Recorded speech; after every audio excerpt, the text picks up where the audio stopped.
Di mimpi itu, Yola nolak ajakan sosok ini kan. Tapi sosok ini terus-terus manggil kayak yang maksa gitu loh. Dan karena terus-terusan ditolak sama Yola, sosok ini berubah mukanya.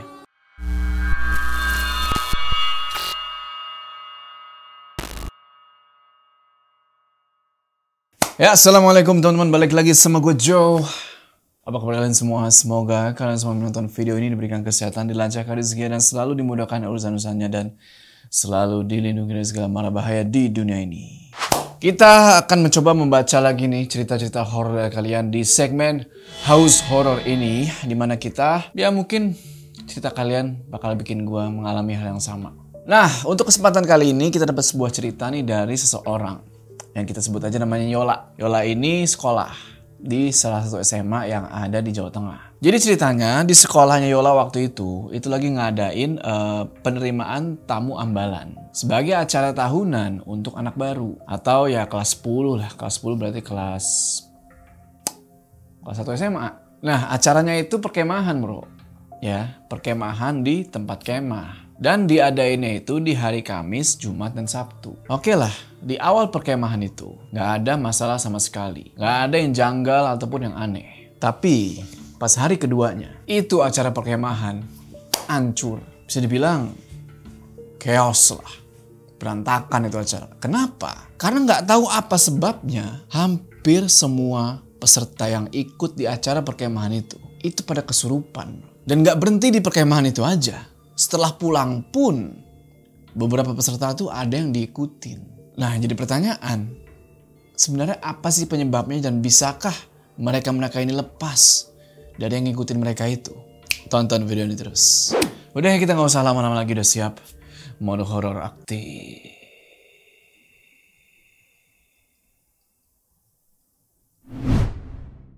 Waktu itu mereka berangkat sekolah, kalau nggak salah hari Kamis pagi ya. Dan kalau nggak salah itu sekitar jam 7:30 menuju ke bumi perkemahan nih, pakai 3 truk. Nah, di truk itu Yola duduk di kursi depan tuh samping sopir sama satu temennya. Nah, di sepanjang perjalanan menuju ke tempat perkemahan ini, Yola ini ngelewatin banyak kebun dan nggak ada satupun rumah warga. Singkat cerita, belum ada yang aneh-aneh nih, belum ada kejadian yang janggal. Sampailah mereka nih di bumi perkemahan. Mereka semua langsung turun dan langsung nurunin barang-barang perlengkapan yang mereka bawa tuh dari rumah yang ditaruh di dalam truk. Setelah itu mereka diinstruksi ini sama para pembina buat ngebikin tenda. Jadi dibikin beberapa kelompok. Nah, kelompok-kelompok ini disuruh lah tuh bikin tenda. Nah, Yola ini satu kelompok sama 9 orang temennya nih. Sebut aja Ama, Via, Oki, Rara, Kiki, Tia, Nimas, Dian, dan Nita. Oke lah, dibangunlah tuh tenda kan. Tak, dibantuin juga nih sama pembina mereka. Sebut aja Kak Evi sama Kak Dede. Bantu tuh bangun tenda sampai akhirnya jadi. Nah, selesai mereka ngedirin tenda nih, bro. Mereka semua, para peserta disuruh tuh buat ngumpul. Jadi kayak mau ada acara apel pembukaan gitu. Lalu, di tengah-tengah apel ini lagi dilaksanain, tiba-tiba kejadian aneh terjadi. Banyak banget tuh siswa-siswi pada pingsan. Nggak tahu kenapa, bro. Tiba-tiba brak tumbang tuh satu persatu. Termasuk temennya Yola nih yang namanya Tia. Padahal bisa dibilang cuaca waktu itu adem. Nggak terlalu panas, nggak yang terlalu dingin juga, ya pas lah gitu ya. Sejuk. Nah, itu timbul pertanyaan kenapa kok nih anak-anak pada pingsan gitu. Di situ Yola mikir, oh mungkin ya mereka pada kecapean. Tapi apa iya kecapean segitunya sampai pada pingsan?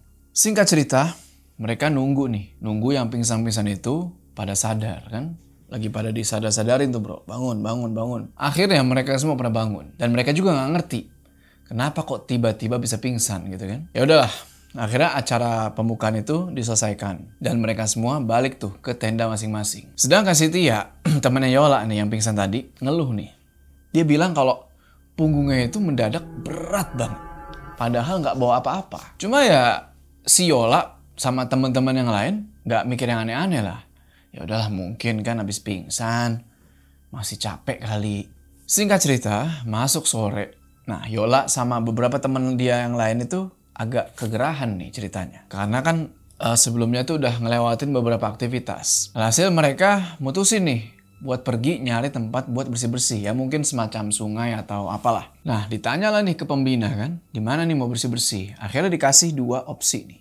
Pertama, mereka bisa bersih-bersih di sungai yang agak turun ke bawah dikit dari bumi perkemahan. Dan yang kedua, itu ada sungai juga di depan dekat pintu masuk ke area bumi perkemahan itu. Nah, berhubung mereka ini mau buang air kecil dan udah kebelet juga, akhirnya mereka pilih lah tuh buat bersih-bersih di sungai yang mesti turun sedikit dari bumi perkemahan. Yang ya bisa dibilang nggak terlalu jauh lah, main dekat. Sampai di sungai, bersih-bersih lah tuh. Belum ada yang aneh-aneh bro, ya. Tapi ketika Yola nih lagi ngelanjutin bersih-bersih kan, tiba-tiba di seberang sungai itu Yola ini ngelihat ada orang laki-laki, penampilannya kayak siswa, kayak dia tuh, kayak si Yola, pakai seragam. Nah, siswa ini lagi berdiri di seberang sungai di hutan. Yola bingung dong, itu orang cuma berdiri aja, maksudnya apa? Dan yang lebih aneh lagi, itu orang lewat mana, ya kan?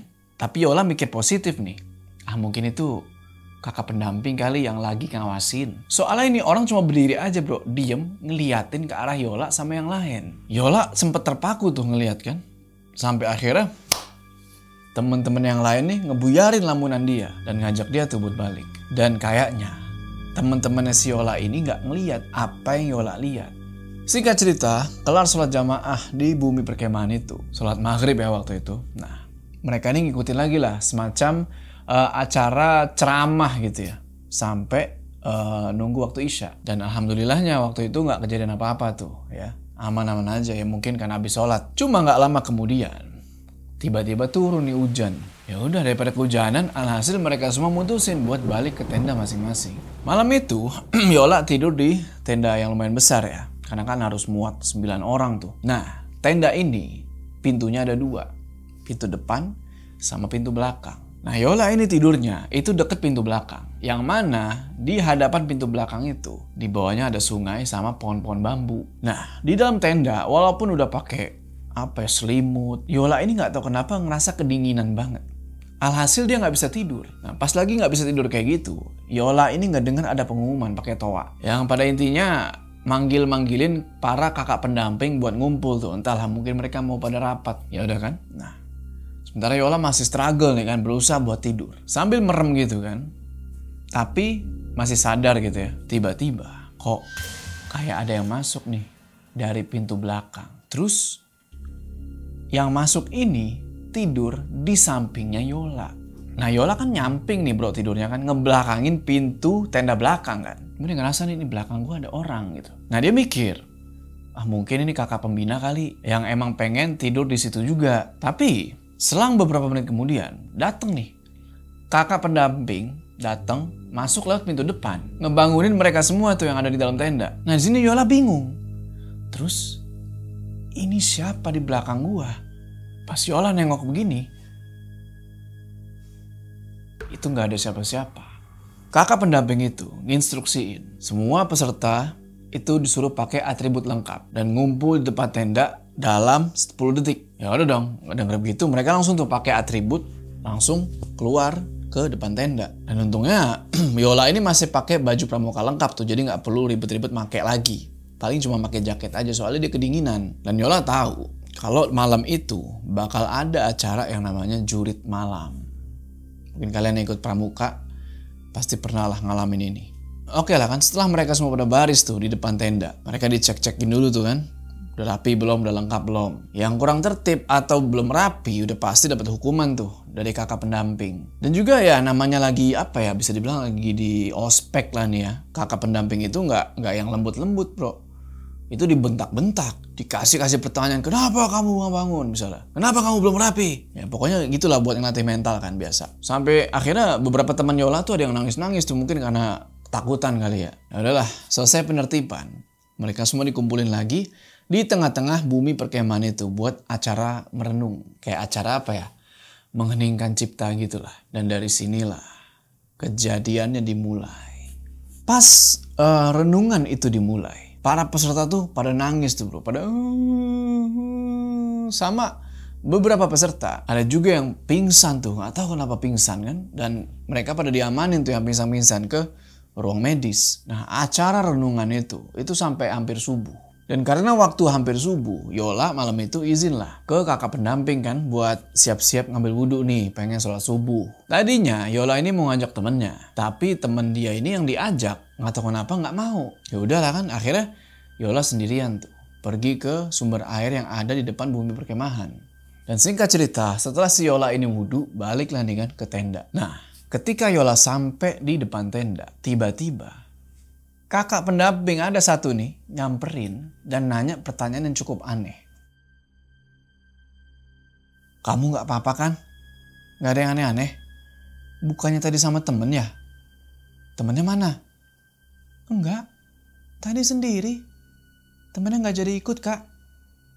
Oh ya udah, di tenda aja ya sama temen-temen sambil baca-baca sebisa kalian.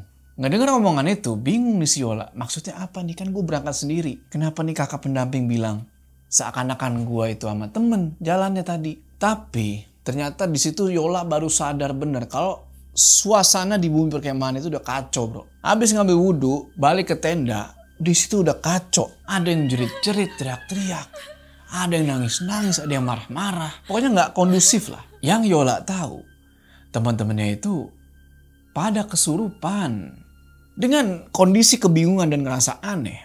Nah, dari tenda PMR, tenda medis, Yola ngeliat nih, ada satu siswi lagi dibawa pakai tanduk. Lagi ngedeket dan berhenti di depan tendanya Yola. Dan ternyata orang yang ditandu itu temennya si Yola, teman sekelompok namanya yang si Ama itu. Yang emang sebelumnya dia ini udah kerasukan di tenda medis. Dan yang lebih bikin kacau lagi, sebagian besar anak yang ada di tenda medis itu pada kesurupan juga. Jadinya mereka pada dibawa pulang tuh ke tenda masing-masing. Nah kejadian itu para peserta pada kesurupan semua itu nggak berhenti. Sampai azan subuh kedengeran. Baru tuh bro, semuanya pada berhenti, langsung pada sadar. Singkat cerita, pagi nih, matahari udah terbit. Mereka siap-siap nih buat acara selanjutnya. Kelar sarapan, mereka ngumpul lah tuh kan buat di briefing. Buat mengenai aktivitas yang mau dilakuin selanjutnya. Nah, nama aktivitasnya itu adalah mencari jejak. Jadi satu persatu, regu mereka jalan tuh. Dan satu regu itu berangkat 9 orang. Dan karena temennya Yola si Ama itu meskipun dia udah sadar, tapi dia itu habis kerasukan. Dan dia bilang kalau kakinya itu sakit. Alhasil regunya Yola ini jadi agak lambat jalannya. Pagi itu mereka mesti ngelewatin pos demi pos supaya bisa lolos nih. Dan di situ Yola ngeliat kalau beberapa kakak pendamping dan dewan, muka-muka mereka itu masih pada pucat, masih setengah sadar lah bisa dibilang. Yang gue nggak tahu kenapa masih diterusin aja nih acara gitu loh. Kata gue mending pulang. Oke lah kan, balik lagi. Sampai ini di pos pertama. Temennya si Yola yang namanya Via sama Kiki, itu mukanya kayak nggak ada darahnya bro. Pucat. Nggak tahu ya, apa karena mereka pucat karena ngelihat ada regu lain yang dimarahin, atau mereka ini sakit gitu loh, atau mereka kesurupan. Nah di sini dua orang ini nggak kuat bro. Cuma ini mesti tetap lanjut nih kan. Akhirnya dua orang ini stay, yang lainnya tetap ngelanjutin tuh. Tapi sampai si Yola sama yang lainnya di pos selanjutnya. Sekarang giliran si Titi tuh, yang malah ngeluh-ngeluh pusing dan mutusin buat berhenti di pos itu. Nah Yola ngerasa dia nggak beres kan, akhirnya dia lapor nih ke tim medis. Nah tim medis langsung ngecek dan ngebawa si Titi ini buat diperiksa di tenda medis. Dan akhirnya mereka nyelesain acara jejak itu, cuma tinggal berenam doang nih. Singkat cerita, acara itu akhirnya selesai juga. Yola sama 6 temen yang lainnya itu berhasil nyelesain acara itu. Baliklah nih mereka ke tenda perkemahan. Dan mereka berenam langsung nih bersih-bersih badan. Kelar bersih-bersih, pas balik ternyata kondisi bumi perkemahan itu lagi-lagi chaos. Beberapa siswa-siswi lagi-lagi kesurupan tuh bro. Termasuk lagi-lagi temennya Yola tuh, si Ama sama si Titi. Alhasil Yola mau gak mau mesti ikut ngebantuin para kakak pendamping yang bisa dibilang agak kewalahan nih ngurusin orang-orang kerasukan ini. Walaupun Yola juga gak ngerti ini orang kerasukan mesti diapain. Kata gue kan pulang gitu loh. Ngapain lu stay? Selang beberapa menit kemudian, akhirnya si Titi ini sadar. Tapi si Ama belum sadar-sadar juga. Dia kerasukan aja terus kan, kadang jerit, kadang nangis, kadang ketawa. Pokoknya kayak yang ngerasukin dia itu ganti-ganti. Tapi kakak pendamping itu terus coba buat nyembuhin si Ama ini sampai akhirnya dia sadar. Nah setelah sadar itu, Ama jadi orang yang kayak ngelamun terus, bengong aja. Cuma ya karena udah sadar, ditinggalin lah nih sama kakak pendamping yang tadi ngobatin dia kan. Pergi nih si kakak pendamping ke tenda yang lain. Nah pas ditinggal, si Ama kerasukan lagi. Dan sekarang dia lari keluar tuh dari tendanya Yola. Nah karena teman-temannya Yola satu pun gak ada yang berani ngejar. Akhirnya Yola tuh keluar tenda, dia kejar tuh si Ama. Jadi Ama ini lari ke arah belakang tenda yang dimana gue kasih tau tadi kan. Belakang tenda itu jurang bro. Di bawahnya itu sungai sama hutan bambu. Yola kejar tuh si Ama kan sambil teriak, "Woi Mak, mau kemana? Itu jurang, nanti kamu jatuh." Untungnya si Yola ini berhasil nangkep si Ama. Diselamatin tuh dia yang hampir aja tuh nyusruk ke jurang. Dan gak lama datang juga tuh kakak pendamping yang ngebantuin ngamanin si Ama ini. Dibawa lagi tuh ke tenda. Nah belum selesai sampai di situ. Ini kondisi masih chaos bro. Salah satu teman mereka yang ada di regu sebelah namanya Aza. Waktu itu mampirlah ke tendanya si Yola ini. Entah pengen ngobrol-ngobrol sambil ngerokok nih. Padahal yang mereka tahu si Aza ini gak pernah ngerokok. Dan dia cewek bro. Ternyata Yola baru sadar. Oh ini bukan Aza. Udah ada yang masuk nih ke badan dia. Gak selesai sampai di situ. Si Aza yang kesurupan ini ngedeketin si Ama tuh. Yang baru aja diselamatin dari jurang. Deketin. Dan si Aza nih ngomong pakai bahasa Jawa. "Lunga kowe. Ojo mlebu maneh ming bocah iki. Aku sing nyekel ning kene." Setahu gua artinya tuh kurang lebih ya, pergi kamu, jangan masuk lagi ke anak ini. Saya yang pegang tempat ini. Ini si Ama masih kesurupan. Dan sekarang dia jadi ketakutan bro. Kayak gimana sih, takut sama apa yang udah ngerasukin si Aza ini. Dan Ama langsung sadar tuh. Sut, balik lagi ke Ama yang beneran. Sedangkan si Aza pindah nih ke tenda yang lain buat ngelakuin hal kayak tadi. Ngasih pesan itu, "Lungo, ini tempatku." Nah singkat cerita, sore harinya beberapa siswa-siswi dijemput tuh sama orang tuanya yang karena ada pihak dari panitia itu ngelapor kalau keadaan chaos. Akhirnya dateng lah nih para orang tua ngejemput anak-anak mereka tuh mau diajak pulang. Terus 9 teman satu regunya Yola waktu itu datang semua orang tuanya dan dijemput tuh satu persatu. Yola sebenarnya juga diajak pulang tapi dia nggak mau karena Yola ngerasa dia masih pengen di situ gitu loh. Dia mikir kalau nggak apa-apalah, toh gua aja nggak kenapa-napa, nggak kesurupan. Ya udah, alhasil di regu itu tinggallah Yola sendiri. Sehabis Isya, ternyata orang tuanya Yola datang nih bro, malam-malam tuh. Dan nggak cuma ayah sama ibunya Yola aja yang datang. Pak D-nya Yola pun datang tuh. Pengen ngeliat apa yang ini bocah lakuin. Nah si Pak D ini bisa dibilang dia itu orang yang cukup paham lah ya sama hal-hal seperti itu. Samperin nih sama orang tuanya Yola sama si Pak D kan ke tendanya Yola. Di situ nggak tahu kenapa, nggak tahu apa yang Pak D lihat. Ekspresinya tuh kayak kaget. Dan langsung nyuruh si Yola ini buat pulang, ayo. Dan habis itu Pak D sama ayahnya Yola ini langsung pergi ke tenda, ke belakang tenda tuh. Buat ngobrol, nggak tahu ngobrol apaan. Sementara ibunya Yola tuh cuma bisa bujuk-bujuk aja tuh anaknya supaya mau diajak pulang. Tapi Yola ini tetap gak mau karena dia ngerasa betah. Dan di sini orang tuanya aduh udah nggak bisa lah. Ya udahlah kalau itu maumu kan. Mereka nggak bisa maksa. Yola nitip nih. Baju-baju yang dia bawa dititipin supaya dibawa pulang. Supaya besoknya tuh kalau pas pulang nggak perlu bawa barang bawaan banyak. Oke lah. Pulang nih akhirnya nih orang tuanya sama Pak D-nya Yola. Tapi sebelum melangkah buat pulang, Pak D-nya ini lagi-lagi ngingetin. Supaya si Yola ini jangan sendirian di tenda. Lebih baik ngungsi ke tenda lain biar gabung. Soalnya nggak aman di situ.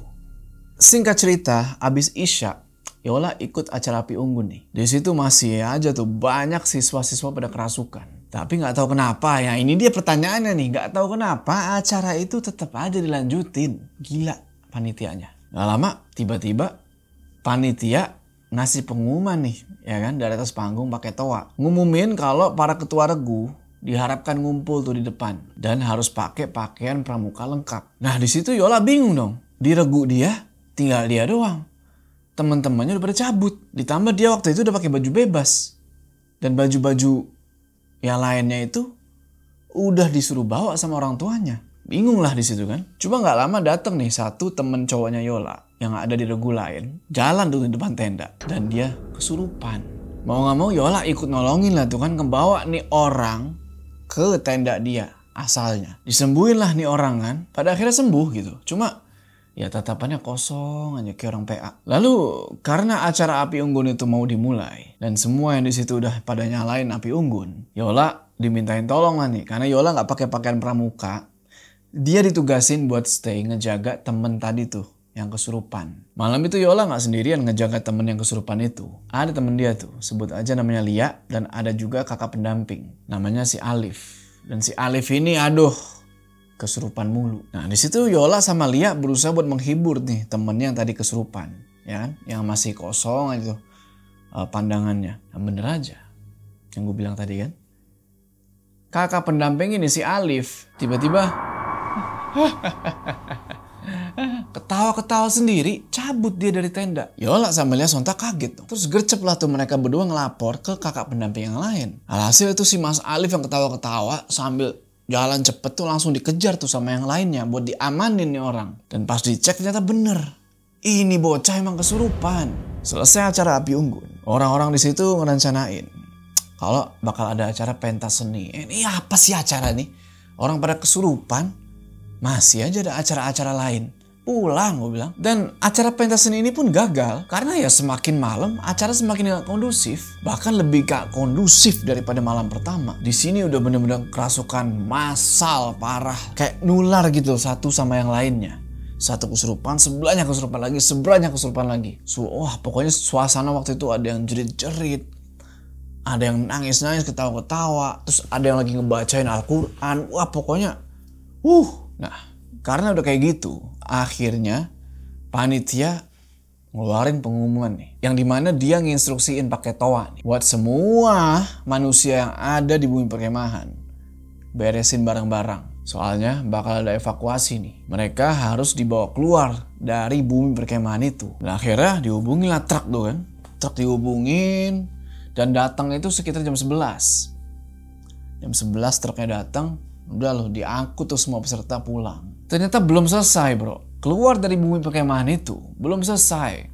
Di truk nih, di perjalanan ada satu kakak pendamping mereka. Itu kerasukan dalam truk. Ya Allah di dalam truk. Ya mau gak mau kerasukan dipegangin dong. Karena nih orang kerasukannya gak nyantai nih. Berontak-berontak nih. Dipegangin. Dan buset badannya kuat banget. Keras, kuat, aneh pokoknya. Dibacain tuh semuanya kan. Satu truk bacain ayat kursi tuh. Nah pas lagi ikut ngebaca ayat kursi. Si Yola nih. Tiba-tiba di kuping dia ada yang ngebisikin. Ada yang manggil-manggil. Dan yang lebih aneh. Suaranya itu persis kayak suara temen-temennya Yola yang tadi udah pada pulang. Kayak apa ya? Yola, sini Yola. Tapi suara teman-temannya, Yola sadar betul kalau teman-temannya itu beneran udah pada pulang semua. Cuma dia sendiri doang tuh diregu. Singkat cerita, setelah menempuh perjalanan yang lumayan lama, akhirnya mereka sampai tuh di tempat kediaman guru mereka. Dan di situ teman-teman yang masih kerasukan itu langsung ditanganin. Dan alhamdulillah nih, mereka semua bisa sadar. Dan mereka semua disuruh buat istirahat di rumah gurunya itu. Barulah besok bisa pulang ke rumah masing-masing. Nah si Yola pulang nih kan besoknya. Ternyata di rumah dia itu udah ada sepupu. Sama keponakannya si Yola tuh yang umurnya sekitar 2 tahunan. Keponakan Yola ini ngelihat Yola pakai tatapan yang ketakutan gitu. Seakan-akan ngeliat Yola ini kayak ngeliat setan. Di situ Yola mikir yang positif aja lah. Mungkin ya. Anak kecil deh nggak tahu lah kan kadang suka takut, kadang nggak takut gitu kan. Ya udah Yola pergi mandi tuh. Ya udah habis mandi dia makan, dia balik nih ke kamar. Pengen nyisir rambut. Ketika Yola lagi nyisir rambut, kok rambutnya rontok banyak banget. Ibunya Yola yang ngeliat itu juga kaget. Karena sebelumnya rambutnya Yola itu nggak pernah separah itu rontoknya. Dari situ Yola mutusin buat tidur lah nih. Buat ya tidur lagi lah istirahat. Nah pas tidur ini Yola mimpi. Mimpinya itu Yola masih ngerasa kalau dia itu masih ada di bumi perkemahan itu. Di dalam mimpi itu Yola ngelihat ada satu perempuan cantik yang ngajak dia buat jalan ke seberang sungai waktu itu. Tapi bedanya di mimpi ini, yang harusnya seberang sungai itu hutan bambu. Di mimpinya ini seberang sungai itu ada satu candi gede. Dan ada gerbang kayak gerbang kerajaan zaman dulu, megah pokoknya. Dengan ukiran-ukiran khas Jawa lah. Dan perempuan itu manggil-manggil. Ayo, ikut. Ayo, ikut. Di mimpi itu Yola nolak ajakan sosok ini kan. Tapi sosok ini terus-terus manggil kayak yang maksa gitu loh. Dan karena terus-terusan ditolak sama Yola, sosok ini berubah mukanya. Jadi sosok yang serem banget. Dan Yola langsung kabur tuh di dalam mimpi itu. Ngelihat itu Yola ketakutan lah. Dia mencoba buat kabur nih. Tapi sialnya, nggak tahu kenapa dia nggak bisa kabur. Di mimpi itu dia terpaku bro. Ngelihat sosok perempuan itu yang masih terus-terusan ngajak dia buat ikut. Mimpi itu terus berlangsung sampai kurang lebih jam 4 subuh. Barulah Yola ini sadar setelah di dalam mimpi itu Yola ngebaca bacaan. Singkat cerita, Yola, ibunya sama ayahnya Yola ini mutusin buat pergi nih ke rumahnya sepupunya Yola yang bisa dibilang beda desa. Nah, sepupunya ini namanya Kila. Dan singkat cerita, sampai di depan rumahnya Kila, Yola ngedenger kayak ada suaranya Kila tuh dari dalam rumah yang lagi nangis. Masuklah mereka nih ke dalam rumah kan. Mereka tanya dong, Kila, kamu kenapa nangis? Dan Kila ini nggak mau jawab. Dia nangis aja terus tuh. Dan lebih anehnya lagi, ketika Yola ngedeketin si Kila ini anak malah makin kejer nangisnya. Beberapa menit kemudian, Pak D-nya Yola datang dan langsung nyuruh si Yola ini buat mandi. Nah Yola bingung dong, loh kenapa mandi lagi? Kan udah mandi di rumah. Cuma nggak tahu kenapa si Pak D ini kekeh buat nyuruh Yola itu mandi. Pulang dulu kamu mandi lagi tuh di rumah. Ya udah, Pak D-nya Yola nyiapin nih air anget sama kembang 7 rupa. Ada mawar, melati, dan lain-lain lah. Nggak lupa juga itu air hangat dibacain doa yang Yola juga nggak tahu itu doa apa. Pas Yola masuk ke kamar mandi, Yola ini ngerasa hawa di kamar mandi itu nggak enak. Ngebuat badan dia merinding tuh sekujur dari atas sampai bawah. Dan kaca yang ada di pintu kamar mandi itu ditutupin sama dia pakai handuk. Nah udah kan dia mandi tuh. Kan air kembangnya kan ditaruh dalam bak kamar mandi kan. Mandi tuh set. Nah pas lagi mandi kayak gitu, budeknya manggil-manggil dari luar.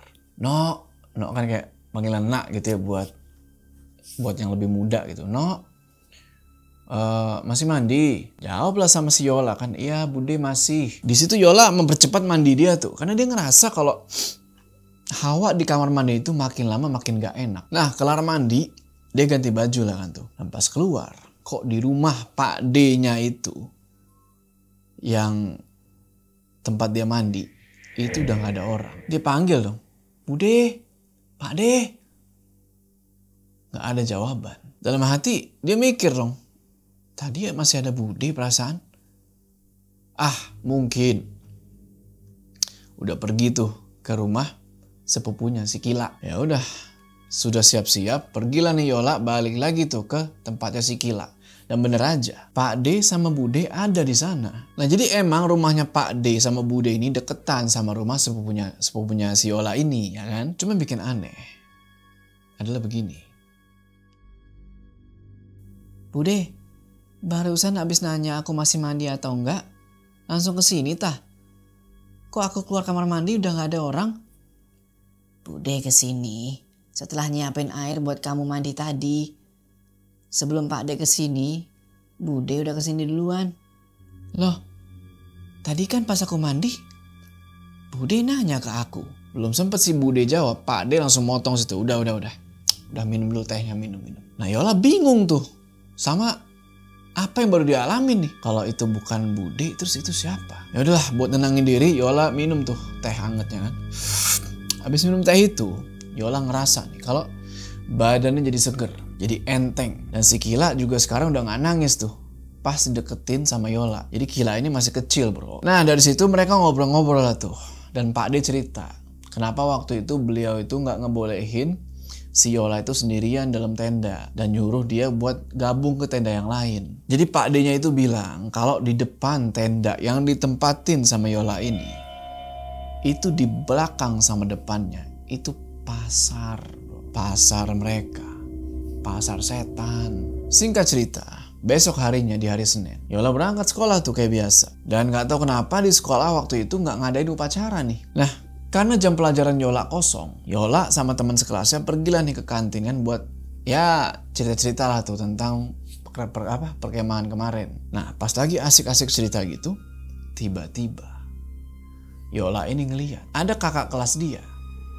Kenal si Yola, cuma anehnya kok dia jalan gak pakai sepatu sama nggak bawa apa-apa. Dan tatapannya itu kosong. Ada temen si kakak kelas ini yang ngajakin ngobrol gitu kan. Tapi nggak direspon sama sekali. Terus jalan dengan tatapan kosong gitu sampai akhirnya pingsan. Dari situ Yola langsung lari tuh kan. Nyamperin yang pingsan itu. Dibawalah nih ke UKS. Dan sampai di UKS, ternyata di UKS itu bro, udah ada 4 orang kesurupan. Karena itu, keadaan gak kondusif, sekolah dipulangin lebih awal tuh, jam 10. Dan 3 hari berturut-turut tuh. Begitu terus, ada aja yang kesurupan dan itu selalu lebih dari 1. Sampai-sampai di hari ketiga nih, temennya Yola yang namanya Titi, pernah di WA nih, di WhatsApp sama temen cowoknya dia. Isi chatnya tuh kurang lebih kayak gini.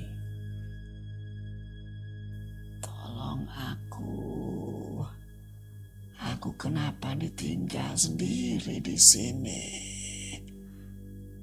Hah? Di sini di mana? Aku di bawah pohon bambu sendirian. Takut.